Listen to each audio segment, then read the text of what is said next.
Myanmar থেকে ছোড়া mortar শেলে 2 জন নিহত হয়েছেন। গুলি শব্দে কম্পিত বাংলাদেশ মিয়ানমার সীমান্তবর্তী অঞ্চল। হঠাৎ গুলি মর্টার শেল এসে পড়ছে বাংলাদেশের জনবসতিতে। বাইশবাড়ি এই এলাকায় বিচ্ছিন্নতাবাদী এবং মায়ানমার সরকারি বাহিনীর মধ্যে যথেষ্ট সংঘর্ষ আকার ধারণ করে। আমরা সেই পরিস্থিতিতে আবার বিজিবির সংখ্যা বৃদ্ধি করি এবং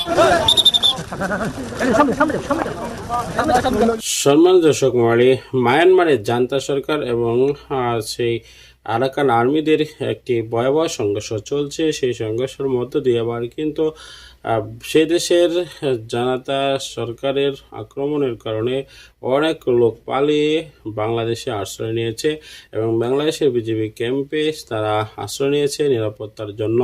এবং কি অনেক সে জায়গায় জান্তা সরকারের সেনা বাহিনী সহ সকলেই অনেকেই হাজির হচ্ছে, বাংলাদেশে আশ্রয় নিচ্ছে। তাহলে কি বুঝে নিব যে এই যুদ্ধ আস্তে আস্তে বাংলাদেশের দিকে আসছে? এর পরিণতি কি হতে পারে? রোহিঙ্গাকে এভাবে আশ্রয় দেওয়ার পর যে অবস্থা হয়েছে, তাহলে কি আরাকান এবং জান্তা সরকারের যে যুদ্ধ হচ্ছে সেই যুদ্ধকে আবার লোক আনার জন্য প্রস্তুত আছেন? এই বিষয়গুলো আপনারা কোন চোখে দেখছেন অবশ্যই জানিয়ে দেবেন কমেন্টস বক্সে আপনাদের মূল্যবান মতামত। পরবর্তী সকল আপডেট সর্বপ্রথম পাওয়ার জন্য চ্যানেলটিকে সাবস্ক্রাইব করে পাশে থাকা বেল বাটনটি অন করে রাখুন।